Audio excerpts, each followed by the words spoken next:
Em Gênesis 6, quem eram os filhos de Deus?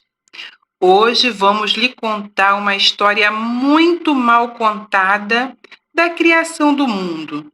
Quem são os filhos dos anjos caídos? Quem são os néfilis que habitaram a terra?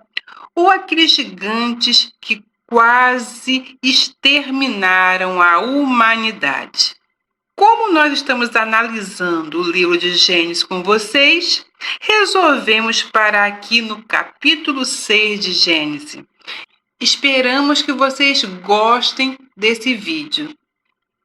Meus queridos amigos, já vou dizendo que o início da humanidade nos esconde coisas terríveis. E só para te avisar, esse vídeo pode mudar a sua forma de olhar o mundo de agora em diante. E aí, vai continuar? E para quem ficou no vídeo, vamos lá. Então, pegue sua Bíblia e vamos retornar ao princípio da criação. Lá estará a resposta que nós necessitamos. Já ia me esquecendo de me apresentar. Olá, queridos amigos! Para quem não me conhece ainda, eu sou a Cláudia Barros e você está aqui no nosso canal Rasgando o Véu para voltar no livro de Gênesis 6. Vamos então. O livro de Gênesis 6, ele começa com uma narração de um mundo antediluviano, uma outra atmosfera, um outro clima e uma história que se assemelha a contos de ficção científica. Mas, obedecendo aos nossos escritos, vamos ao texto bíblico para clarear nosso assunto. Gênesis 6, de 1 a 6. E aconteceu que, como os homens começaram a multiplicar-se sobre a face da terra, e lhes nasceram filhas. Viram os filhos de Deus que as filhas dos homens eram formosas e tomaram para si mulheres de todas as que escolheram. Então disse o Senhor: não contenderá o meu espírito para sempre com o homem, porque ele também é carne, porém os seus dias serão 120 anos. Havia naqueles dias gigante na terra, e também depois, quando os filhos de Deus entraram as filhas dos homens e delas geraram filhos. Estes eram os valentes que houve na antiguidade, homens de fama. E viu o Senhor que a maldade do homem se multiplicara sobre a terra, e que toda a imaginação dos pensamentos de seu coração era só má continuamente. Então arrependeu-se o Senhor de haver feito o homem sobre a terra e pesou-lhe em seu coração. O nosso foco é descobrir quem são os filhos de Deus e quem são as filhas dos homens no nosso contexto. E para isso vamos ver que há duas teorias que se aplicam para entendermos Gênesis 6. E nós vamos começar com a teoria mais recente, meus amigos. E a teoria mais recente começa no século V. No século V, tantas coisas, amigos, já haviam mudado dentro da igreja, tais como o surgimento da adoração a anjos, o que é condenado pelas Escrituras. Mas a igreja já estava, nesse tempo, adorando os anjos. Mas o que os anjos nos diz? Que eles são nossos conservos e eles não aceitam adoração, amigos. A Bíblia sempre mostra que os verdadeiros anjos do Senhor não aceitam adoração. Mas esse costume e essa prática já estava ali implantado. E naquele tempo, essa adoração a esses seres geraram muitas críticas dentro da igreja. E começou o ataque a esse pensamento. Então, o que se fez? Porque a visão de Gênesis sobre anjos se relacionando com mulheres, que a igreja primitiva tinha, ela precisava ser mudada rapidamente para atender os novos tempos. Queridos, parece que isso não é um assunto novo. A Bíblia sendo mudada para ficar de acordo com os novos tempos. E assim surge um Salvador para assegurar tal prática. E mais ou menos 200 anos depois de Cristo, surge Július Africanus, que recorreu a uma interpretação dos Tetitas como um termo mais confiável. Vou explicar. Ele abraçou a teoria de que os filhos de Deus eram os descendentes de Sete, o filho de Adão e Eva. E enquanto as filhas dos homens eram os descendentes de Caim, também filho de Adão e Eva. E aí, depois do parecer de Július, as opiniões se dividiram.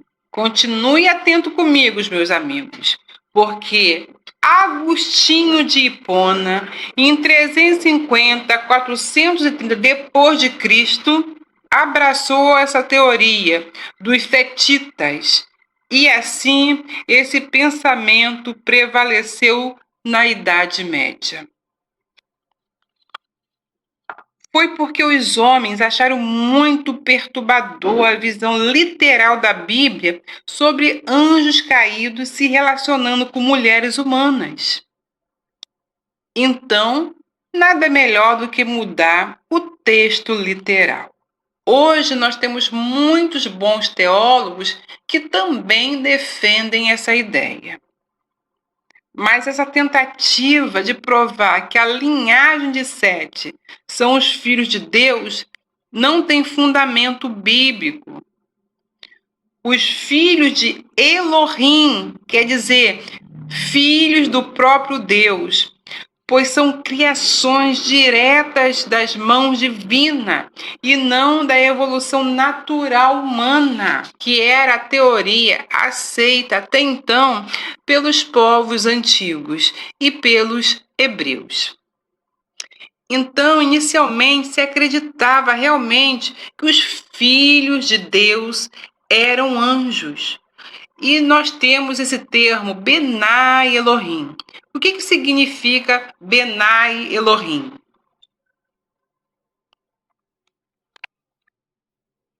E para fortalecer esse fundamento, esse termo hebraico, Benai Elohim, significa filhos de Deus. Sempre usado no Antigo Testamento para filhos de Deus, como anjos. A gente pode ver isso nas antigas fontes rabínicas, pelos tradutores da Septuaginta do século III a.C., e também, meus queridos, pelos pais da igreja. Os anjos de Gênesis 6 eram anjos caídos. Nós chamamos a própria Bíblia, porque a Bíblia explica a Bíblia. Então vamos para os textos bíblicos. E um deles é em Jó. Em Jó 1,6 vai relatar: e em um dia em que os filhos de Deus vieram apresentar-se perante o Senhor, veio também Satanás entre eles. Gente, no Velho Testamento é o mesmo termo, Benai Elohim, isto é, filho de Deus. Isto é, os filhos de Deus são designados sempre como anjos. É uma designação para anjos. E vamos continuar dentro das Escrituras. E o versículo citado é 2 Coríntios 11:14, que diz assim: e não é maravilha, porque o próprio Satanás se transfigura em anjo de luz e também se apresenta entre eles perante o Senhor. Então, queridos irmãos, O texto nos afirma que mesmo um anjo caído tem alguma capacidade de transformação, mas ele continua um anjo, mesmo caído. Contudo, Judas 1,6 descreve que, e aos anjos que não guardaram o seu principado, mas deixaram a sua própria habitação, reservou na escuridão e em prisões eternas até ao juízo daquele grande dia.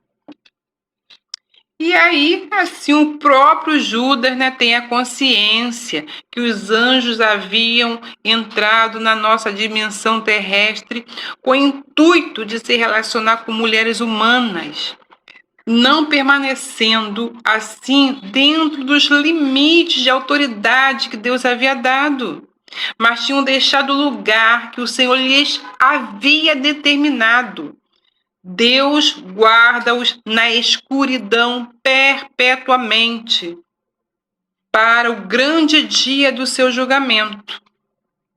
E o que nós vemos? O Criador guardando esses anjos em cadeias seguras para um fim único. Vamos fechar então com o nosso texto bíblico, que é 2 Pedro 2,4, que se Deus não perdoou aos anjos que pecaram, mas havendo-os lançados no inferno, os entregou às cadeias de escuridão, ficando reservados para o juízo. E aqui fica claro que houve algo terrível no nosso passado que fez o Senhor agir com uma mão forte para nos livrar da destruição total da raça humana. E aí a gente vê isso na nossa cara, só que nós não percebemos. Os mitos antigos são pedaços da verdade do Criador, porque o inimigo, como bem dito por Jesus, semeia joio no meio do trigo. Isto é, mistura a verdade com a mentira. E assim, meus irmãos, nós perdemos o sentido das explicações bíblicas originais. E é isso que está acontecendo. Nós perdemos o sentido das explicações bíblicas originais e andamos às cegas. Mas o Senhor tem tirado o véu para que possamos enxergar o que está para acontecer nos últimos dias. E louvado seja o nome do Senhor. Um dos pontos importantes para os últimos dias, queridos, é entender que os anjos caídos, eles se relacionaram com mulheres, gerando uma raça híbrida, chamada Néfilis, ou gigantes. E aí, como nós podemos ver até agora nesse vídeo, esses eventos bizarros escoaram em várias civilizações, culturas antigas, por aí afora. Então, anjos caídos procriaram com mulheres humanas, dando origem a uma bizarra prole híbrida, conhecida como Néfilim. Questão de acréscimos ao assunto, nós vamos abordar uma história à parte sobre esses seres chamados Néfilim, dos gigantes, queridos irmãos, porque existe um livro muito questionado no meio cristão e tem informações semelhantes ao livro de Gênesis 6. É o livro apócrifo de Enoque, que narra alguns assuntos, e eu vou deixar aqui só para acréscimo, porque eu sei que há dúvida. Mas como tem uma narrativa parecida, eu vou ler para os irmãos, para que os irmãos saibam que existe esse texto. E diz assim, lá em Enoque 7, tá? E aconteceu depois que os filhos dos homens se multiplicaram naqueles dias. Nasceram filhas elegantes e belas. Quando os anjos, os filhos dos céus, viram-nas, enamoraram-se delas, dizendo uns para os outros: Vinde, selecionemos para nós mesmos esposas da prógene dos homens e geremos filhos. Então seu líder, Samiasa, disse-lhe: Eu temo que talvez possais indisposai-vos na realização deste empreendimento, e que só eu sofrerei por tão grave crime. Mas eles responderam-lhe e disseram: Não, todos nós juramos. E amarraram-se por muitos juramentos que nós não mudaremos nossa intenção, mas executamos nosso empreendimento projetado. Então eles juraram todos juntos e todos se amarraram e uniram-se por mútuo juramento. Todo o seu número era 200, os quais descendiam de Ardes, o qual é o topo do monte Hermon. Aquele monte, portanto, foi chamado Hermon, porque eles tinham jurado sobre ele, e amarraram-se por mútuo juramento. E assim diz o livro de Enoque, e eu vou deixar para conhecimento dos irmãos. Irmãos, na mitologia grega, alguns dos semideuses, como Cromos e os titãs rebeldes, eles teriam há uma história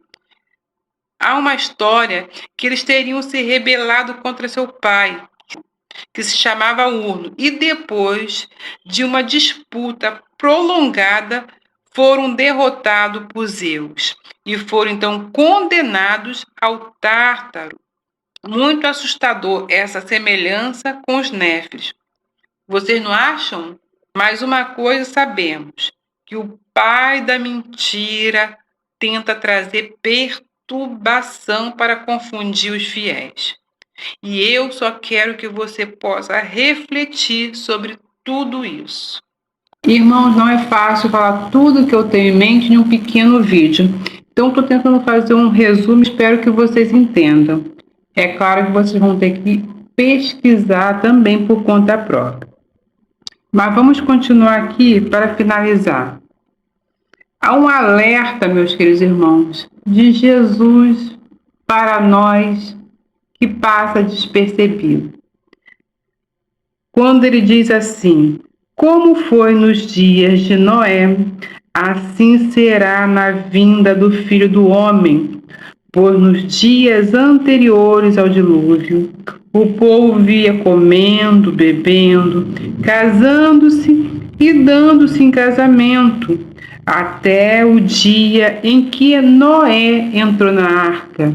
E eles nada perceberam, até que veio o dilúvio e levou a todos. Jesus queria nos deixar um alerta aí, irmãos, um alerta bem sério. O conceito de anjos caídos, queridos, procriando com mulheres sempre foi a visão antiga, judaica e cristã do primeiro tempo. Mas fomos levados para uma interpretação bem diferente, longe da inicial, claro, né? Pois desta forma não teríamos como entender o que Jesus está nos alertando, ou melhor, o que ele deixou para nós, que no fim dos tempos tudo isso aconteceria de novo. E é sim muito preocupante saber que tudo isso acontecerá novamente como nos dias de Noé e diante dos nossos olhos. Eu espero que esse vídeo possa estar despertando vocês para esse assunto, porque muitos nem compreendem, o que fica muito mais difícil para esta hora final. Nós daremos continuidade a esse assunto, porém esse estudo é para te despertar, pois essa mentira não foi contada à toa, irmão. Satanás vem enganando a humanidade para um desfecho final. E eu espero que você compreenda a mensagem de hoje, guarde no seu coração. Fique com essa palavra até o próximo vídeo, se Deus quiser.